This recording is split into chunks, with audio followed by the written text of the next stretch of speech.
like did something weird all of a sudden. Okay, never mind. It's good.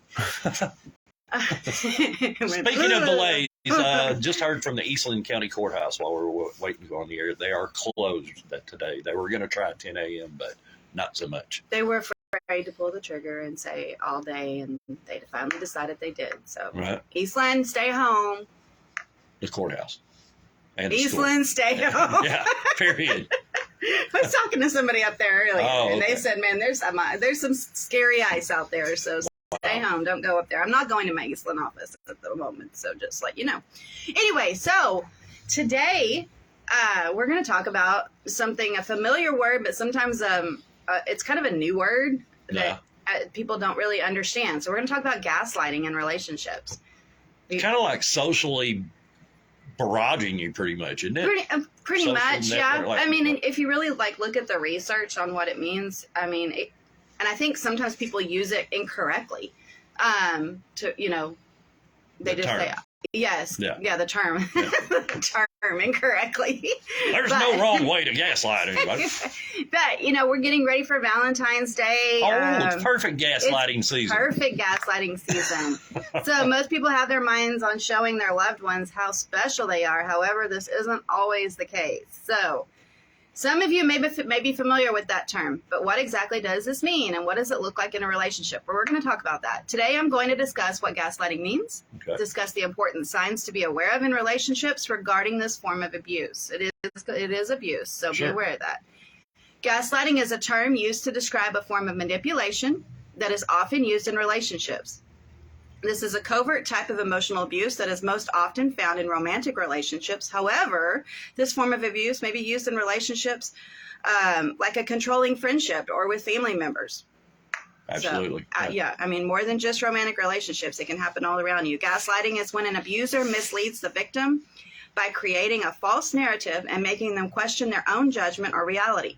Ultimately, the victim of gaslighting starts to feel unsure about their own perceptions of the world and their relationships, making them question if they are losing their sanity.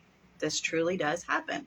Right. People who gaslight others may have a mental health disorder of their own. They use this type of emotional abuse to exert power over others and to manipulate those they are in a relationship with. So, I mean, I'm again, what does it look like, Cynthia? What does this mean? Okay.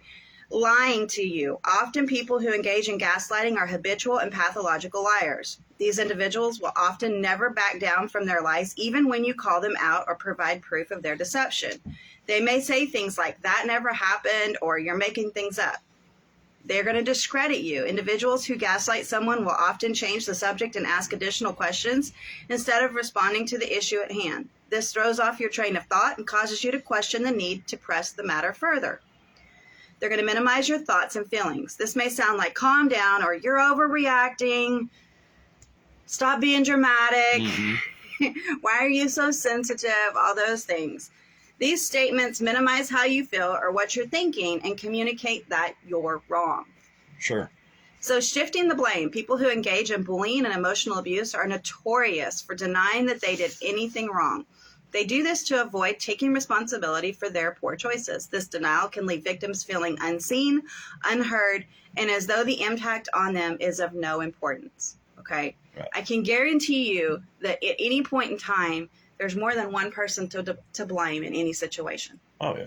Everybody has something that they've done in a situation. And if you're looking at yourself versus the other person, then you're taking responsibility for your actions or your inactions. Okay. Because sometimes it's what we didn't do. Sure.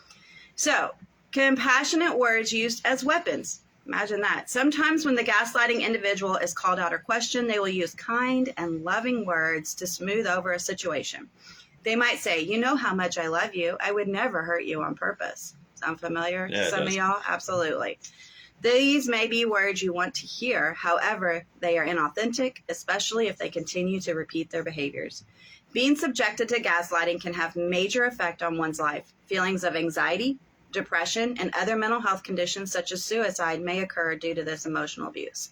Some signs, that you may be a victim of this type of emotional abuse are the follow. Feelings of doubt and reality. You question your judgment and perceptions. You feel vulnerable and insecure. You feel alone and powerless. You wonder if you are what they say you are. You feel confused and worry you're too sensitive. You spend a lot of time apologizing. This is huge. If you find yourself apologizing all the time, you know that typically we're not going to be having to apologize consistently. If you find yourself apologizing all the time, you might want to take a double check and see what's going on as to why you might be feeling like you have to. Right. You feel inadequate and second guess yourself. You assume others are disappointed in you. You struggle to make decisions because you distrust yourself.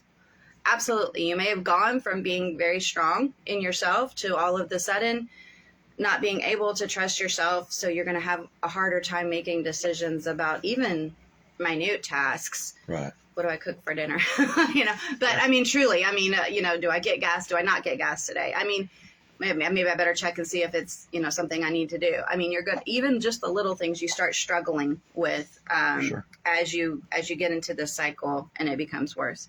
If you identify with some of these signs, it's important that you seek help. While more information can be provided on the subject and ways to take action against this abuse, I'm going to give you a few tips today on what you can do if you're finding yourself in this situation. First off, gain some distance. And you may not be ready to leave a relationship or to just totally block that relationship out. That's okay. Just get a little bit of distance.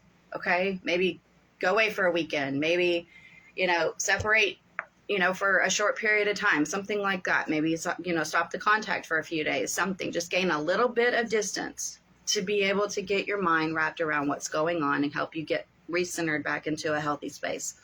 Save the evidence. That's important. Okay? Don't start deleting stuff. Don't start, getting rid of it because you might actually need that later on, especially if things get worse. Right. So to show a pattern. Set boundaries. Boundaries are huge. Boundaries are very important. Don't let those walls down. I work with many, many individuals that come in my office that understanding how to set boundaries, not only with loved ones, and our romantic partners, but with family, with friends, everybody. You have to respect yourself enough to set those boundaries. If you don't, then everybody's just going to walk all over you. I talk about the doormat philosophy. Are you going to be a doormat or not? I mean, you can pick up that doormat and let them stop walking on it, or you can just lay it down and be the doormat. It's your choice. Pick it up and whomp them with it. Yeah, exactly. That's another good idea. So get an outside perspective. This is where counseling can be a really great benefit. You're bringing somebody in that's not in the middle of the drama, not in the middle of what's going on, that can help you look at it from an outside perspective. And help you determine, hey, what's going on. And finally, in the relationship, okay, that may be the end of it.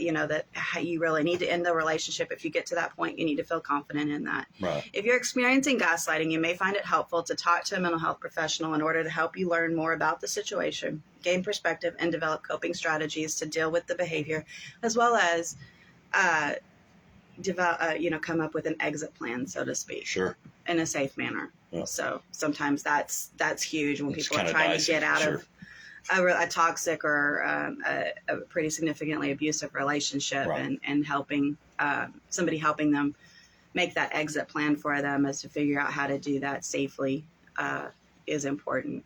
Yeah. So anyway, so guys, as always, we're here at Hope Counseling of Texas with offices in Comanche, Eastland, which is closed today, Dublin, which is closed today, and Hamilton. I haven't heard anything about Hamilton yet. So, but we're here for you if there's anything we can do. Like I said, just because it's coming up on Valentine's Day, sometimes it's maybe the time when things start really going awry. So just know that we're here for you, 325-356-1105, anything we can do for you.